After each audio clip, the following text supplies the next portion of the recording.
A movie that set a real backlit on fire before it had a leading lady. A director who got fired 18 days into shooting. A leading man who nearly walked off the picture over 4 seconds of crying.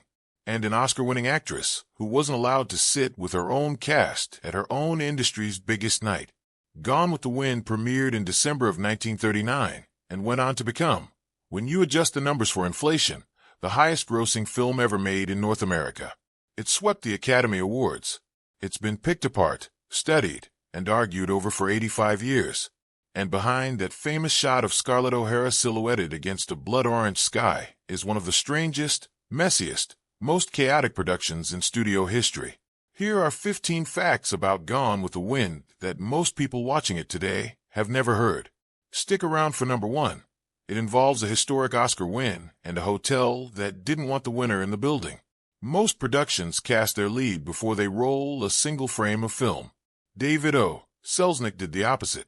On the night of December 10, 1938, Selznick's crew filmed the burning of Atlanta, one of the most technically demanding sequences ever attempted at that point in Hollywood, and the role of Scarlett O'Hara had not been cast.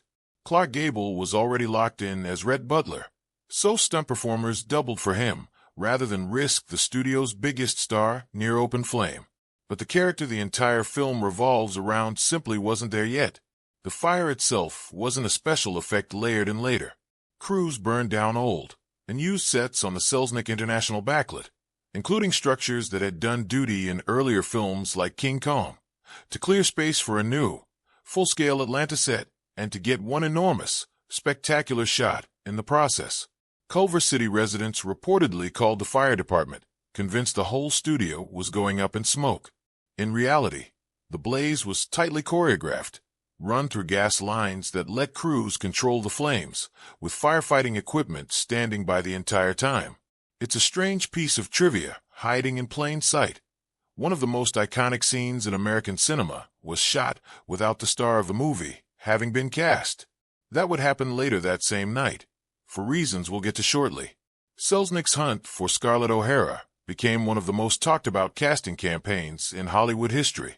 Talent scouts combed drama schools, small-town theaters, and Southern universities. Advertisements ran in newspapers across the country. Fan magazines ran polls. By most accounts, roughly 1,400 unknown hopefuls were personally interviewed, and about 400 of those were asked to read for the part, at a total cost estimated around $100,000. A genuinely enormous sum for a casting search in the late 1930s. And by most film historians' accounts, very little of it mattered. Selznick had already been quietly watching a British actress named Vivien Leigh since early 1938, after seeing her in a couple of films overseas. The publicity machine around the search for Scarlett generated exactly what Selznick wanted, sustained national interest in a movie that hadn't started filming yet. But the eventual choice had almost nothing to do with the thousands of women who showed up for open calls. One especially theatrical hopeful reportedly had herself shipped to Selznick's house on Christmas morning inside an oversized replica of the Gone with the Wind novel, emerging in full Southern Belle costume to announce herself as Scarlett. It didn't work. Almost nothing the general public tried worked. The part had effectively already found its actress. Here's where Fact 14 and Fact 15 collide. Remember that burning of Atlanta sequence, filmed without a Scarlett? Vivien Leigh watched it happen, in person, standing right there on the lot. Leigh had traveled to Hollywood in late 1938, officially to be near her partner, actor Laurence Olivier, who was filming Wuthering Heights nearby. She also happened to be connected to Selznick's brother, Myron, who worked as a talent agent and represented Olivier. Myron brought Leigh out to the 40 acres backlit that night, walked her over to his brother while the fire lit up the sky, and introduced her simply as Scarlett O'Hara. The industry's conventional wisdom at the time was blunt. A British actress had no business playing a fiercely Southern American character. Selznick himself had reportedly dismissed Leigh as too British after watching her earlier films. But after a series of screen tests over the following weeks, her casting was formally announced in mid-January 1939, barely a month after that fire. It's one of those Hollywood stories that sounds too neatly cinematic to be true, and yet by most contemporary accounts, that's essentially what happened. The actress who would go on to define the role for generations was cast almost by accident, illuminated by a fire that had been lit for someone else entirely. Not every actress who wanted the part waited to be asked. Katharine Hepburn didn't audition for Scarlett O'Hara, so much as announce that she already was Scarlett O'Hara. She lobbied Selznick directly, brought director George Cukor into her corner as an ally, and told the producer point-blank that the role was written for her. Selznick had two real objections, and he didn't hide either of them. The first was commercial. By 1938, a group of theater owners had publicly labeled Hepburn box office poison following a run of underperforming films, and Selznick, already sinking a fortune into the most expensive production of his career, wasn't willing to add that kind of risk. The second objection was more personal. Selznick reportedly didn't feel Hepburn projected the kind of magnetism that would make a man plausibly obsess over her for over a decade of story, which was, uncomfortably, the entire emotional engine of the film. He offered her a shot at a screen test to prove him wrong. She declined it. Hepburn walked away from the meeting without the role and without ever putting her case on camera, a decision that, decades later, still gets brought up as one of the odder near misses in the history of American film casting. By the time cameras rolled, Selznick had already been sitting on the property for more than 2 years. He purchased the film rights to Margaret Mitchell's novel in the summer of 1936, paying $50,000, a record sum at the time for a first-time novelist's book. Just weeks after it hit shelves, and well before anyone knew it would become one of the best-selling American novels of the century. Mitchell herself wanted almost nothing to do with the film that followed. She refused to write the screenplay, kept her distance from the production, and when pressed publicly about who should play Red Butler, she reportedly floated the name Groucho Marx, a joke, or at least it's usually read as one. That tells you roughly how seriously she was engaging with Hollywood's casting obsession. Selznick, meanwhile, couldn't start production right away even after buying the rights. He was still contractually obligated to deliver films to United Artists and had to negotiate separately with MGM, run by his own father-in-law, Louis B. Mayer, just to borrow Clark Gable for the role of Rhett. That negotiation alone stalled the project for roughly 2 years, which is part of why the very public, very expensive casting search for Scarlett had so much time to build momentum in the press.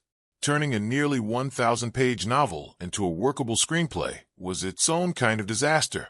By most accounts, somewhere north of a dozen credited and uncredited writers took a pass at the script. Reports commonly cite figures in the 15 to 17 range before Selznick was satisfied. Among them was F. Scott Fitzgerald, brought in during a stretch in the late 1930s when he was working in Hollywood to pay off debts. Fitzgerald contributed material and left without a screen credit, one of several well-known names chewed up by the project's revolving door of screenwriters. Midway through production, the script problems became urgent enough that Selznick called in Ben Hecht, one of the era's most reliable script doctors, for what amounted to an emergency rewrite. According to widely repeated studio lore, Hecht reworked a major portion of the screenplay in roughly a week, working around the clock and living largely on bananas and coffee to keep pace with Selznick's demands, with Selznick and director Victor Fleming reportedly acting out scenes in the room, so Hecht could hear how the dialogue actually played before committing it to the page. Sidney Howard was the writer who had produced the original draft years earlier, well before Fleming ever came aboard, and it's his name that ultimately appears on the finished film. Howard died in a farming accident on his own property in the summer of 1939, months before Gone with the Wind even reached theaters, which meant he never saw the finished version of the script he'd helped shape. He remains, to this day, the only writer to win a posthumous Academy Award for an original or adapted screenplay in the ceremony's history up to that point. A strange, somber footnote to a script that had otherwise passed through more revisions, rewrites, and uncredited hands than almost any other in studio-era Hollywood. The chaos behind the camera matched the chaos on the page. George Cukor, who had spent roughly 2 years developing the project with Selznick before filming began, was fired just 18 days into principal photography. The reasons have been debated for decades, but a mix of pacing disagreements with Selznick and reported friction with Clark Gable are generally cited as the leading factors. Victor Fleming, fresh off directing The Wizard of Oz that same year, stepped in as the replacement and is the director most commonly credited with the finished film. But even Fleming didn't make it through the shoot untouched. The pressure of Selznick's constant, hands-on involvement reportedly pushed Fleming to a physical and mental breakdown partway through production, forcing him to take an extended break. A third director, Sam Wood, was brought in to keep cameras rolling while Fleming recovered. In the end, the film credits only Fleming as director, but the finished product genuinely passed through 3 different sets of hands, on top of a screenplay that had already passed through more than a dozen writers. That a coherent, nearly 4-hour film emerged from that process at all is arguably the most impressive achievement of the entire production. Technicolor was still a young, expensive, and genuinely risky technology in 1939. Full 3-strip Technicolor cameras were scarce and closely controlled by the Technicolor company itself, which typically leased the equipment along with its own camera operators and consultants rather than selling it outright. For the scale Selznick wanted, particularly a sequence as visually massive as the burning of Atlanta, reports from the production described the studio securing essentially all of the Technicolor cameras available at the time to capture multiple angles of the same sequence simultaneously, since there would be no opportunity to reshoot a set that had just been deliberately burned to the ground. There was also a smaller, stranger technical problem. Margaret Mitchell's novel described Scarlett's eyes as a striking green, while Vivien Leigh's were naturally blue-gray. To compensate, the makeup and cinematography teams reportedly used heavier eye makeup, lighting adjustments, and color filtration to push her eye color closer to the book's description on camera. A small, very specific example of just how much technical effort went into matching Mitchell's novel shot for shot. The finished budget for Gone with the Wind is generally cited at somewhere close to $4 million, an enormous figure for 1939, when the average studio feature cost a small fraction of that. Only a handful of earlier films, most notably the 1925 silent epic Ben-Hur, are generally regarded as having definitively spent more up to that point. Part of the financing came from an unusual arrangement. Selznick's father-in-law, MGM chief Louis B. Mayer, agreed to loan out Clark Gable and help fund production in exchange for MGM distributing the finished film and taking a substantial cut of the profits, reportedly around half. It's a deal that effectively meant one studio's biggest star helped bankroll a film being made by a rival, independent producer, and MGM ended up as one of the primary financial beneficiaries of a movie it didn't technically make. Reports from the production describe well over 2,000 people working on the film across its many departments: costuming, construction, extras, technical crews, and hundreds of thousands of feet of film shot. A staggering figure for a Technicolor production at a moment when every foot of that stock carried real financial risk if a scene went wrong. Gone with the Wind premiered in Atlanta, Georgia, on December 15, 1939, and the city treated it less like a movie opening and more like a historic civic event. Georgia's governor at the time, Uriah D. Rivers, declared the premiere an official state holiday. Atlanta's mayor organized a multi-day celebration around it, including parades and a costume ball themed around the antebellum South. Estimates from contemporary newspaper coverage put the crowds lining the parade route in the hundreds of thousands, with tens of thousands more gathered outside the theater itself on the night of the premiere, a genuinely staggering turnout relative to Atlanta's total population at the time, which was itself only in the low hundreds of thousands. There's a difficult footnote to this event that's become better known in recent decades. Hattie McDaniel, who played Mammy and would go on to win an Academy Award for the performance, was not invited to attend. Georgia's segregation laws at the time meant she would not have been permitted to sit in the theater with her white co-stars, and by most historical accounts, MGM advised against bringing her at all. Clark Gable reportedly threatened to skip the premiere in protest, but McDaniel herself talked him out of it and encouraged him to go. The romance between Scarlett and Rhett is one of the most celebrated in film history, but by Vivien Leigh's own later accounts, the kissing scenes were not exactly the stuff of legend behind the camera. Gable had lost most of his natural teeth to severe gum disease years before filming and had worn dentures for some time by the point production began. Combined with his heavy smoking habit, this reportedly led to persistent bad breath that Leigh mentioned candidly in later interviews, describing the experience of filming their romantic scenes in fairly unglamorous terms. It's a small, very human detail that sits oddly against the sweeping, orchestral romance the finished film sells so effectively. The camera captured longing. The actress, by her own account, was mostly focused on getting through the take. Gable, for his part, had his own reservations about the role that went beyond dental hygiene. He reportedly didn't want to play Red Butler at all, worried that audience expectations, inflated by 2 years of relentless publicity, were simply impossible to live up to. By several accounts, he ultimately took the role largely because he needed the money to finalize an expensive divorce and marry actress Carole Lombard, meaning one of the most iconic romantic performances in film history was, from the actor's side, substantially a financial decision. There's a scene late in the film where Red Butler, after Scarlett suffers a miscarriage, breaks down emotionally, a moment that runs directly against the stoic, unshakable image Gable had cultivated across his entire career. By most production accounts, Gable initially refused outright to play the moment with visible tears, worried it would damage the tough guy persona he'd spent years building. The compromise, according to accounts from people involved in the production, was to shoot the scene twice, once with Gable fully committing to an emotional, tearful performance, and once with his back partly turned to the camera to obscure his face. Both versions were reportedly captured, and Gable was ultimately convinced, by Selznick, by director Victor Fleming, and by his co-star Olivia de Havilland, who is said to have personally encouraged him, that he could pull it off, to let the more vulnerable version stay in the finished film. It's a strange footnote precisely because the scene works. Nothing about the finished moment suggests an actor who nearly refused to shoot it, but by most accounts of the production, Gable watched the footage afterward and agreed his instincts had been wrong. The more exposed version was simply the better performance. Frankly, my dear, I don't give a damn is consistently ranked among the most famous closing lines in American film history, and it very nearly wasn't allowed on screen at all. In Margaret Mitchell's novel, the line simply reads, "My dear, I don't give a damn," without the frankly. Selznick added the word specifically to soften the line's rhythm, but the word damn itself was the real problem.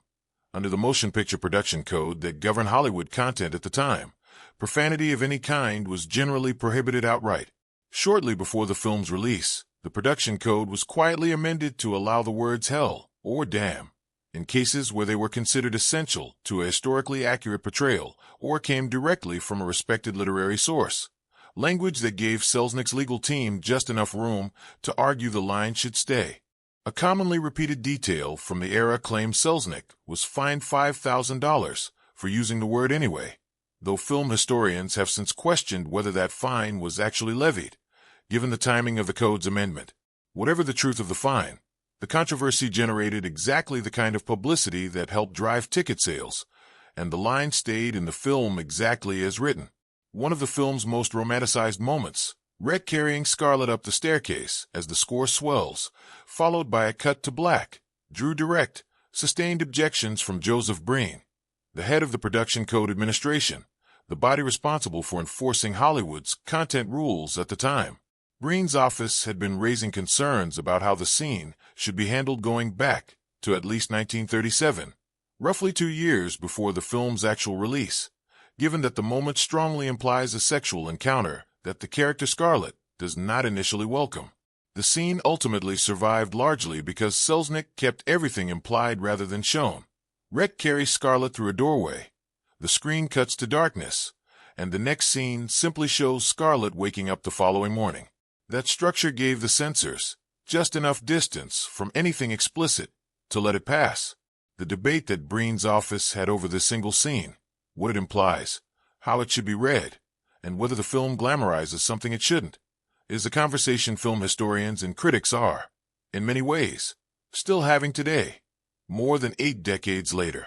On February 29, 1940, Hattie McDaniel became the first African-American performer in history to win an Academy Award, taking home Best Supporting Actress for a role as Mammy. It was a genuinely historic night for the Academy, and a deeply uncomfortable one in practice.